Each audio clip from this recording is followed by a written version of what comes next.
Hai guys, sini ada satu unit Type Go. Ada modalista body kit dari Jepun yang baru sampai ni. Customer loan dah lulus, nak tunjuk dia apa yang ada dalam kereta ni. Okay, ini unit baru sampai, belum cuci lagi. Okay, so dia tengok semua belum cuci lagi, original condition lah. Condition dia cantik.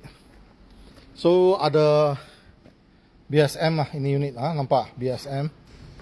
Ada DIM. Di cerita inner mirror dia ada button-button, tengok. Ada DIM. Dia ada power boot, 2 power door. Okay, mileage sekarang 40,384 km. So kita tengok belakang dia, seat dia macam ni. Okay, ini tanpa sunroof lah, tapi dia ada roof monitor siap-siap lah. Ini bahagian belakang dia. Kita buka, dia ada cameras. Kita buka, ada reverse camera, ada power boot lah. Ini unit Sport Type Go ada power boot. Dalam dia memang bersih, tak ada bau busuk, tak ada bau rokok. Dia tanpa selip tayar lah, tapi dia tak ada pump and sealant. Okay, ni bahagian engine dalam belum cuci lagi. Ada kotor belum cuci.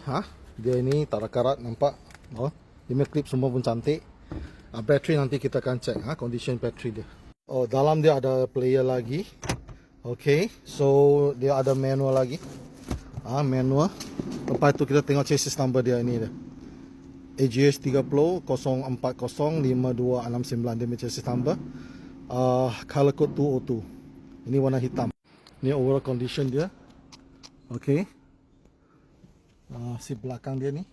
Okay.